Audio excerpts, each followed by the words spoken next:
So we've got some questions, so I'm going to go through the questions first, the ones that have been sent to me.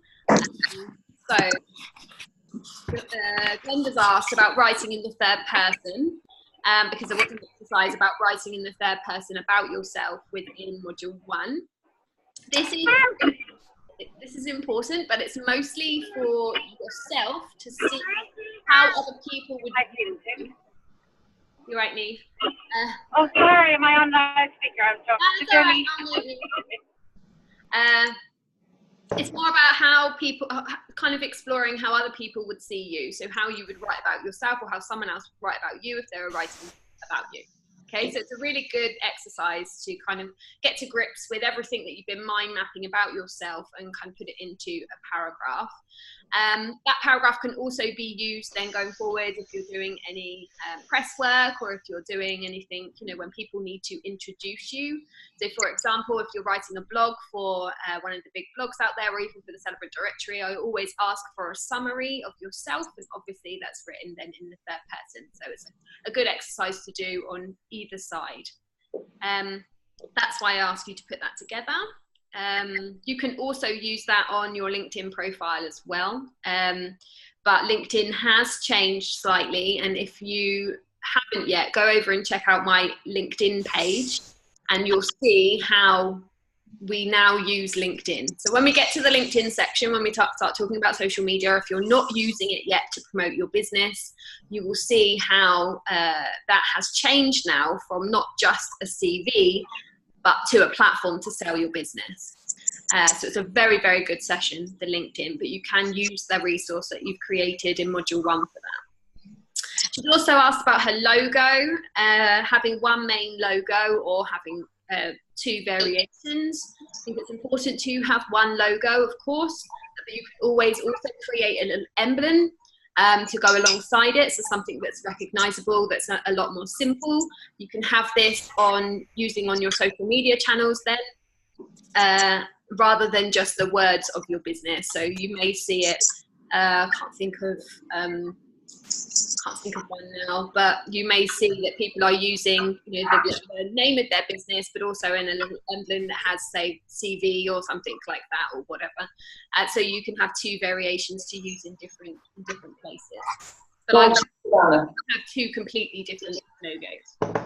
And make sure those logos are sticking to brand, so you're using the same colors and the same fonts throughout both. Everything with branding needs to be consistent. Another question was websites, whether to have 1 or 2 websites. If you're a funeral celebrant or a wedding celebrant, have 1 website, again, because you are your business. So it's you, it's not the things that you offer. You are a celebrant first and foremost. Then you offer different services going off of that. That's why you have 1 website. Another reason why you have 1 website is because you will be duplicating everything. You'll be duplicating your content. I want you to have a blog. So if you're having a blog, you're writing 2 blogs, which is a lot of work. And then you're putting in, you know, the SEO work as well behind it. That's a lot more work. So you'll just be duplicating everything and you'll be taking up double your time. So that's one reason, but also the most important thing is to have 1 website to show yourself off and all of your services. Again, if someone comes onto your website and is looking for a wedding, if weddings are predominantly your thing, that's great. But if they see you're offering some services in the future or another time, they may also come to you for those services. That's the same with Facebook. Another question was Facebook. Should you have 1 or 2? Absolutely, just 1 Facebook page for all of your business services. Again, because you are your business, you are one celebrant, and you're offering different services. It can be difficult when you're talking about funerals and weddings, because you know, obviously people who are getting married may not want to talk about their death at the same time. But I would focus on one area of your business. If your wedding business is growing more than your funeral business, or you're more passionate about getting connected with your ideal client within couples and with weddings, I would focus a lot more on that than the funeral side of things.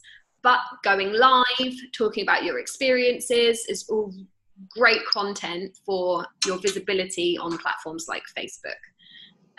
But yes, just 1 Facebook account. Another question was which venues to target, so kind of where to start with venues. I would say start with venues that you know already. So if you've been to a venue before, maybe you went to a venue last year or the year before, either you visited them or you officiated the ceremony, start with those. Okay, bye Wendy. Bye. Bye, Wendy. To have some photos done. So we've been talking about her photos for her weddings, for her website, sorry. So good luck, Wendy. Enjoy. Thanks. Bye. Bye. Hi, Janine. Janine's on now.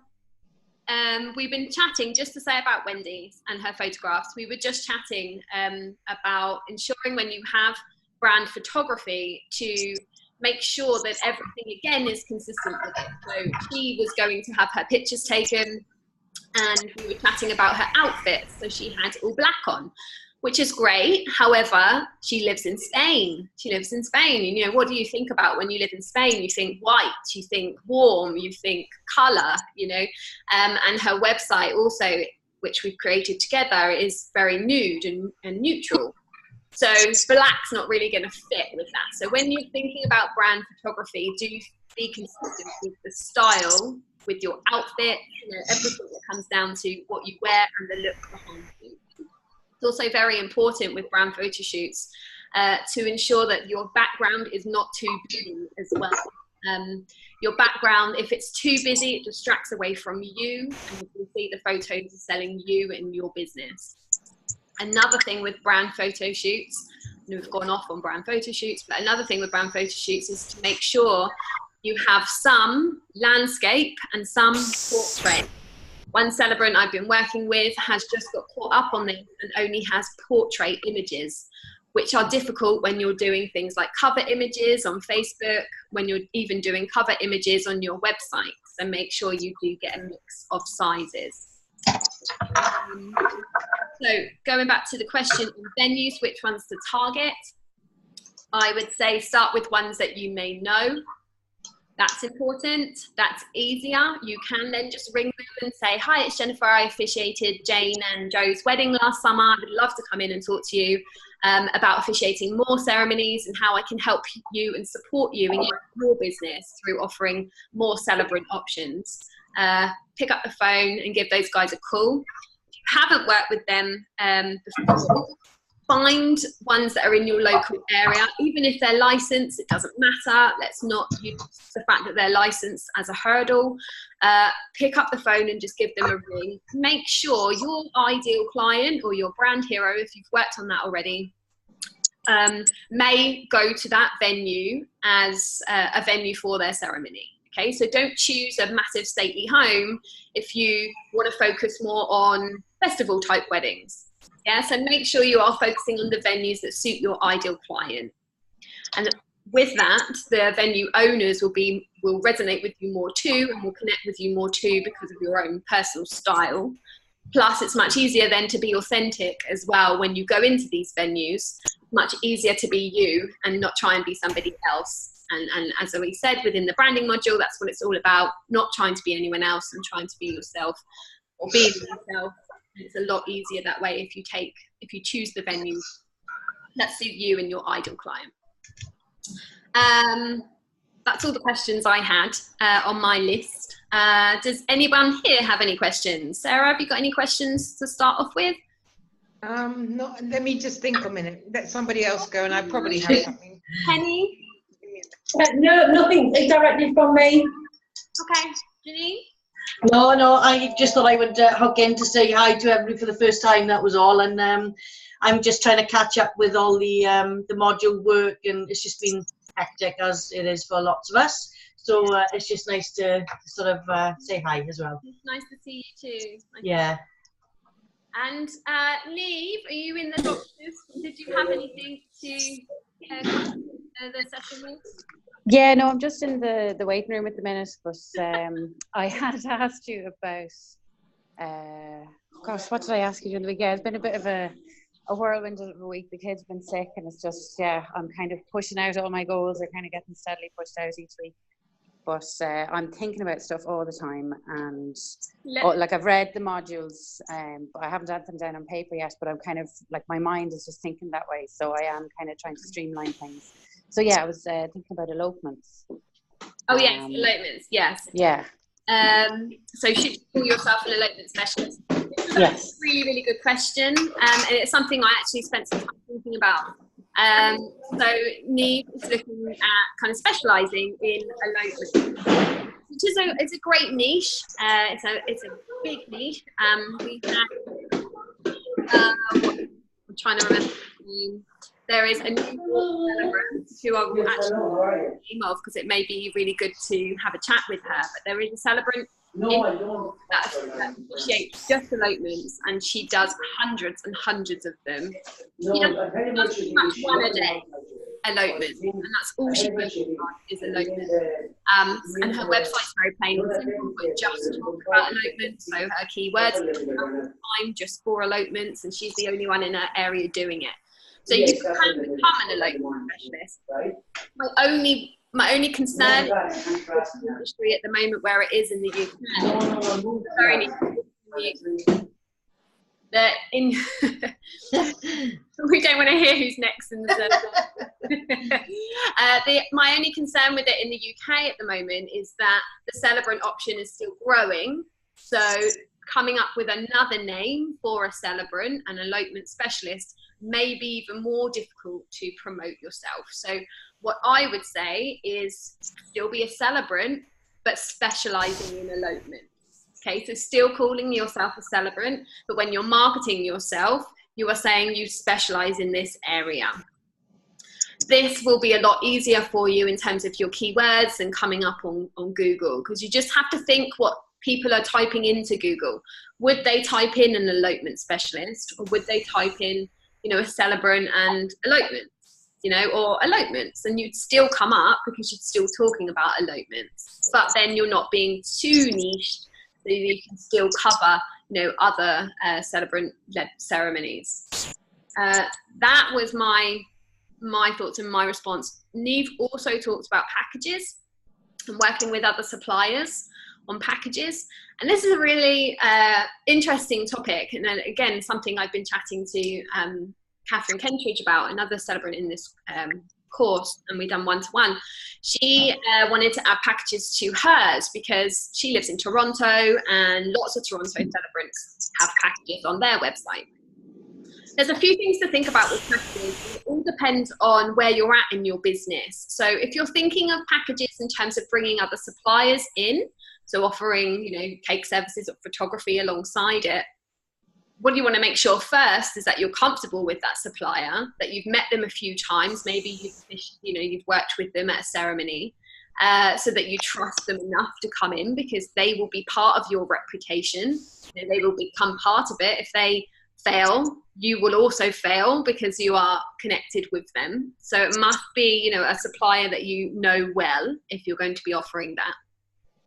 And think about, obviously, how you're going to be divvying up that kind of affiliate scheme, because if you're taking that package on and you're getting the booking for both of you, you obviously want to make sure that you're taking some of the reward as well, because they will also do a similar thing. So there's a lot to think about in terms of bringing other people on. You can just recommend people. And recommendations is really nice too. If you're recommending, then make sure they're recommending you too, and you've got a link on their website to your website. So if they're recommending you, make sure there's a link embedded on their website, because that's very good for your SEO, for a backlink, they call it. So any additional links you've got out there is really good for your business growth. So if you're recommending, that's great to do that too. Again, be careful with recommending, because again, you're recommending yourself through that recommendation as such. If something goes wrong with them, you don't have any insurance to back you up. Your reputation is also on the line in that respect, because you recommended. So there's pros and cons to both of those ways. The other thing is packages in terms of your pricing. So your own packages and what you offer.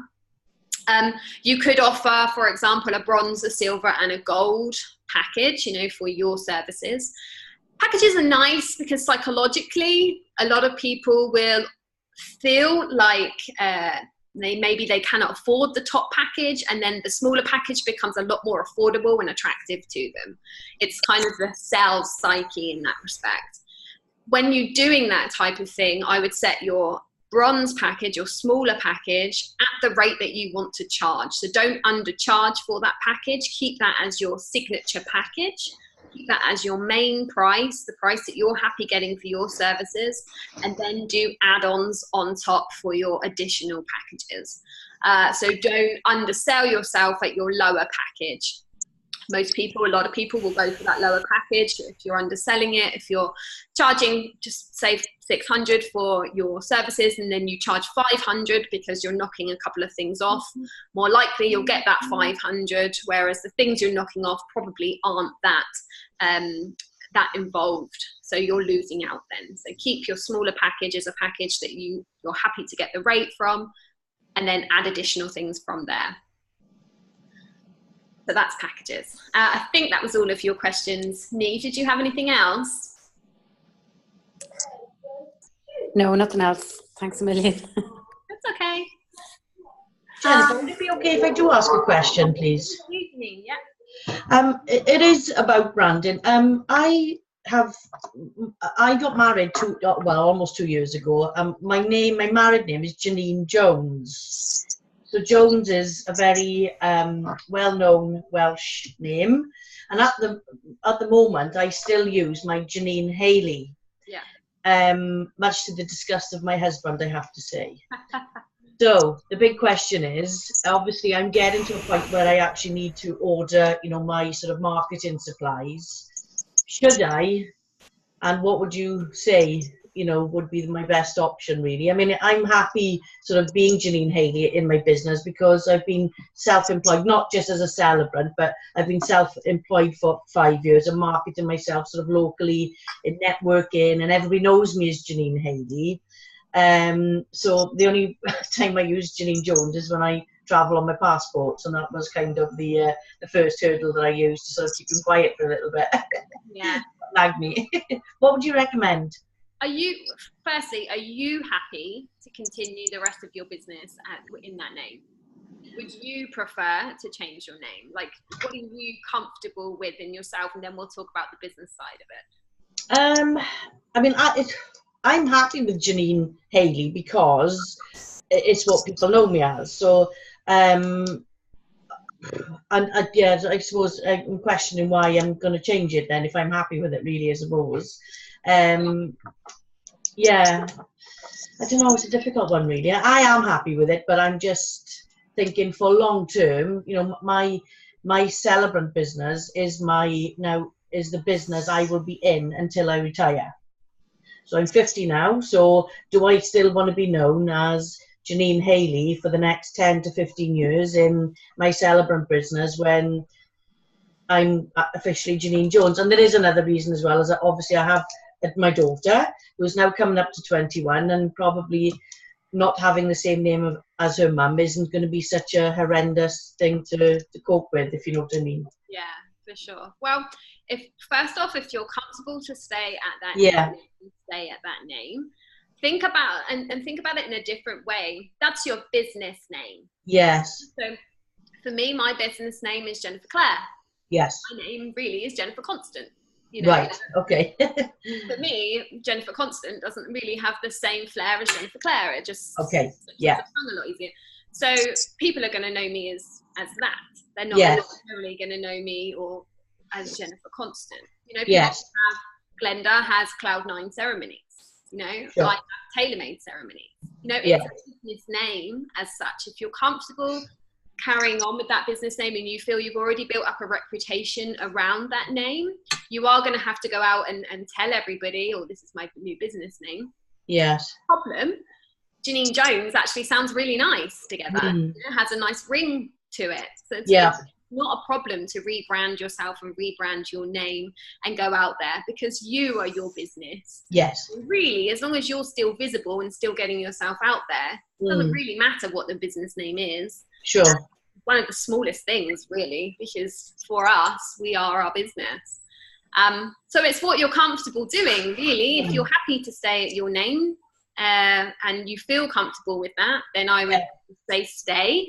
But if you want to change for the future, and you'd feel more comfortable, say in 10 years time, and you want to change your LinkedIn name, you want to change your profile name, those kind of things, will then have a little bit of confusion if you're using your full name as your business name. So okay, thank you. Things to think about. I mean, you can always put the Hayley in brackets and things on your Facebook profile. Yes, yeah.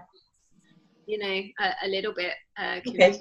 But if you feel like you've got a big enough reputation going on at the moment, the funeral directors know you well, they're not going to worry that your name's changed. No.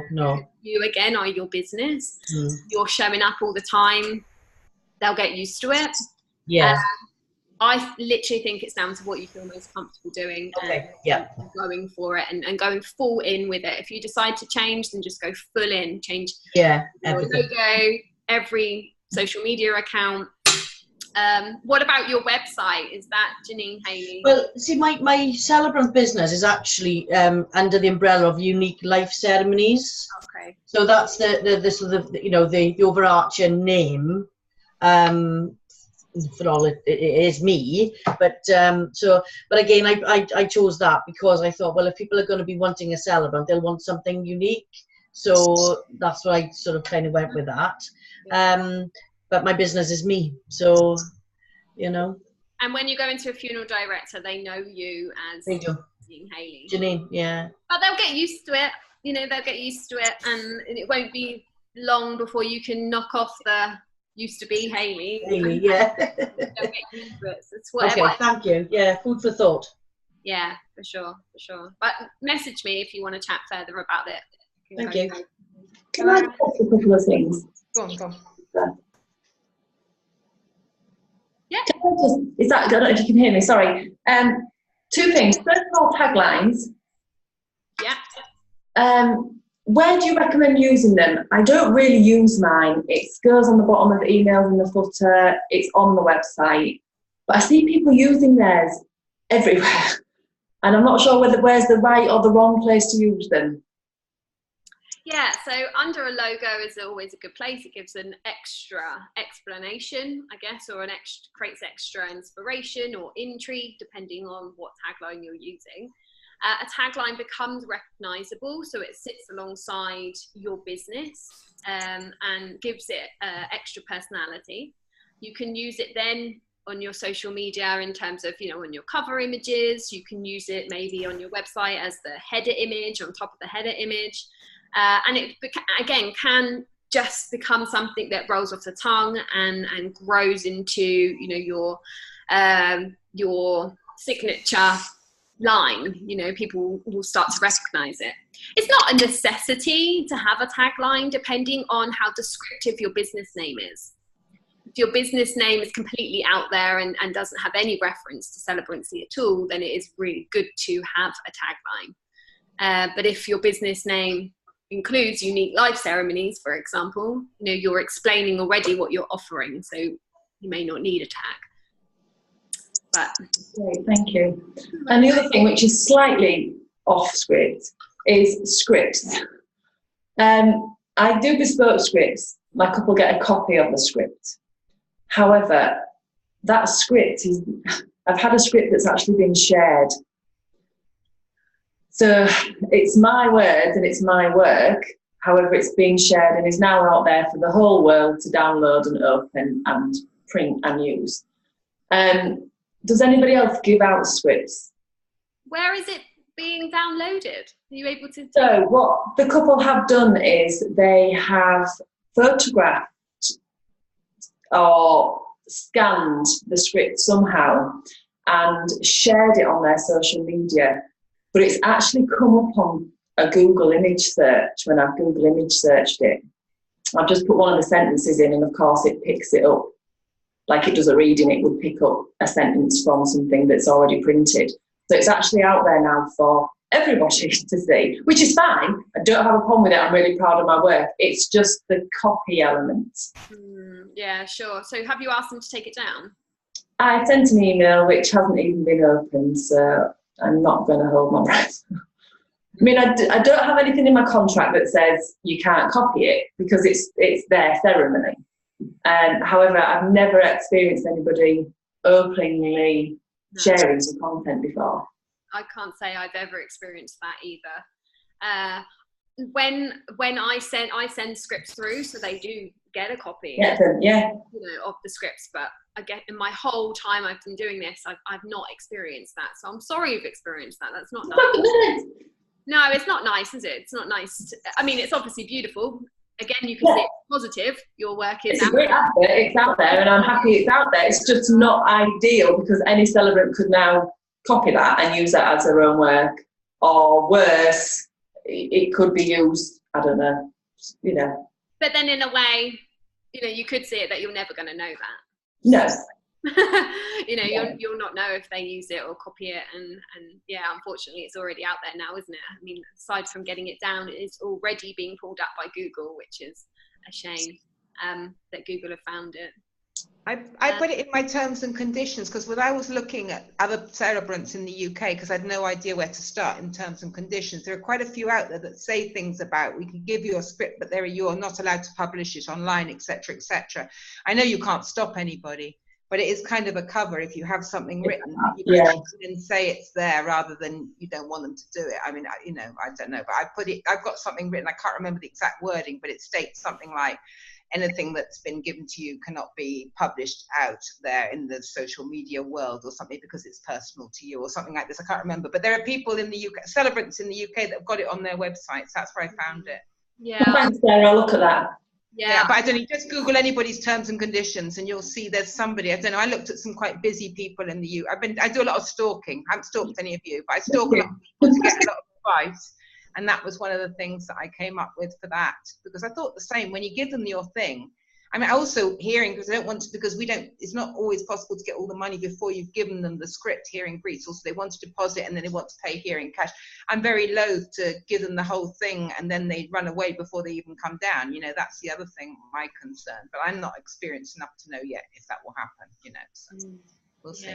No, I've not had that happen, and again, I've not had it happen where they haven't paid me the full amount and I haven't officiated. But what's to say, you know, every couple's different, so that's the unfortunate side of the business. I'm not sure I would like cash on the day. How do you find that, Sarah? No, that's awful, and I haven't done many ceremonies. But the other thing is, I wouldn't do it on the day. They like to pay. They don't. The thing is with this, they don't always want to. I don't know really what they want to do, Jennifer, because I'm too new to know. Okay, I don't really know. I'm trying to find my way through this because it's always either via wedding planners or direct couples, etc., etc. But cash on the day is horrible because it's a wedding. I can't take it on the day. I would take it at the rehearsal the day before if I had to do it at all. And there are couples coming from the UK and coming from other countries to come and have their services in Greece, yeah? Yes, we're talking about that. And there's nobody here locally doing this. It's only people coming here for a destination wedding. I've not got locals getting at this moment. So I'm very surprised why they would come with a wadger of cash. Why can't they pay you before? I don't know. I don't know yet if that's going to be a thing, but I know that's how people are operating. I don't know if it's how I'm not talking about celebrants as such, to be honest, Jennifer, because I don't know, apart from the only one excellent, brilliant celebrant that there is anywhere near me, and I don't really know how. I'm sure she takes her money very organized. She's very well set into her work. But anybody else that's working, I'm talking more about wedding suppliers than anything else, because if you're doing a photography at a wedding or anything like that, which I know is off track for everybody here, they take a deposit and they get paid locally. It's very commonplace with the wedding planners down here because of the black money situation. Okay, that's what goes on in this country. Everybody wants to hide their income, and so all the suppliers, and so it's become quite a thing with the wedding planners. But whether it affects a celebrant, I don't know. I'm it's fine, isn't it? It feels fine with a photographer or a planner because it can be done at any time. But when you're there just for the most special part of the day, and then you're saying, "Oh, you haven't paid me," and taking a bunch of cash from. I don't want to do that. Yeah, give me cash when you. I mean, I use TransferWise for all of my European payments. So you could, you know, make it a thing that's the only way you accept your payments. Yeah. Well, I've got it on my thing that they have to pay before they come. I've got it on my thing, but I haven't got like 100 ceremonies in the book to tell you. I don't know. I've done like one, okay, in my life. I look like I've done a lot, but I haven't. I'm trying to pretend I'm very experienced without being. Okay, that's me. No. So, That's fine. Yeah, I would make it a thing if that's what you're more comfortable doing. Anything else? Nothing else? No. Okay, well, enjoy your weekends. And if you need anything else, I'm in the group. Everyone else is in there to support everyone. And yeah, we'll catch up again after the weekend. Can I ask before you go, when does the modules come in every Monday? Is that what this is? Every Monday?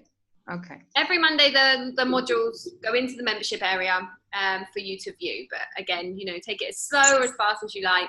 The next few weeks will be quite slow because they're social media, and the social media ones will be dropped each week. So the social media strategy we'll have at the beginning, so you can start planning, and then you can choose which social media channel you want to work on. So for the 2 weeks after Monday, choose your social media channel, watch the social media, the one that you want to focus on, and then just do that for the, you know, the week after, the 2 weeks, because you can then just master one channel, and then you can always go back in and pick up the other channels, the other training when you're ready for them.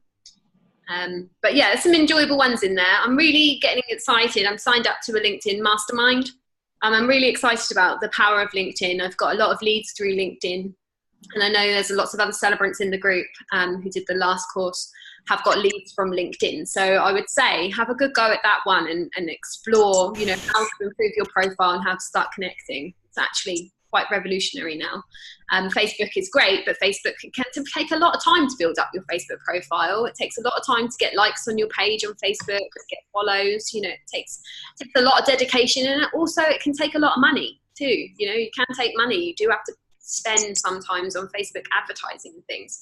Whereas LinkedIn, you're actually physically connecting with these people. So you're connecting with that funeral director, and they have to accept, and they have to they'll have a look at your platform too, your page as well. So you're actually more visible, and you're making a more professional connection than liking someone's page on Facebook and kind of getting lost. So yeah, maybe go into that one and just have a little look and have a watch of the training. Helen Pritchard, who officiates the training, she's absolutely incredible, and she just did a £200,000 launch for her mastermind on LinkedIn. She made £300,000 last year just on LinkedIn connections. She's incredible. So pick up lots of her tips on there, and yeah, start putting them into place for your business. Neve, got a question? Yeah, just when you were talking about LinkedIn, I'm on LinkedIn. I have a profile, but it's fairly, I haven't filled it out properly. I haven't fleshed it out or put in all my details yet. And I had sent an email to the radio station, which I haven't followed up on. That's one of my jobs to do today. And I noticed that the two key people that I would have sent it to, they were checking out my profile on LinkedIn, and I was like, oh no, it wasn't ready. So yeah, and then I didn't hear anything from them. So I'm just wondering, how do I rescue that situation, or what? Did they message you on LinkedIn? They didn't message me at all, but I could tell from LinkedIn that they looked at my profile, but my profile is incomplete. Like, I haven't put in everything that I can do, or even my training details or anything like that. I had just kind of set myself up. I would message them and put a little summary of your experience in there, in your message. You know? Your profile's not up to date. People came over because they liked your title or something about your profile. So yeah, I would send them a LinkedIn message, or even a Facebook message if you can't do it on LinkedIn. I know if you're not connected, I don't think you can physically message them. So find them on Facebook too, and just say, oh, I noticed you came over to look at my page on LinkedIn. I would love to connect with you. I'm really passionate about celebrancy, and I'd love to talk to your audience about the art of celebrancy and what celebrants can offer. So just, take action. Yeah, okay, I had actually sent them my bio in the original email that I had sent. Oh, okay. So, yeah, I don't know, does that make a difference? Will I just kind of reiterate what is in the bio? So you've emailed about how brilliant I am. Of course, all the time. You've emailed them, and then they... Yeah, and that's why they kicked me out. Okay. So Sorry, I lost you there. maybe just bite the bullet and pick up the phone and just say, oh, I haven't heard back from you yet. I did send the email out. They're obviously interested because they've taken that one next step and they've actually checked out your profile. So just pick up the phone. I'm going, everybody. Bye-bye. Bye. I would just bite the bullet, pick up the phone and just explain what you're all about and how you'd love to talk to them further. They've already gone that one step further, so they know who you are now. So I would get on it quite quickly. Yeah. Okay. All right. That's my job for today. Then. All right. Thank you. Let us know how you get on. Okay, everybody. Yeah. Good luck at the doctors. I will pop this. I'm done. Okay. I'll pop this in this area, and then yeah, if anyone else has any other questions or whatever, just let me know. Pop into my inbox even if you need any extra support or you want to run through anything. Thank you. Thank you. Have a good Bye, day. thank you. Bye.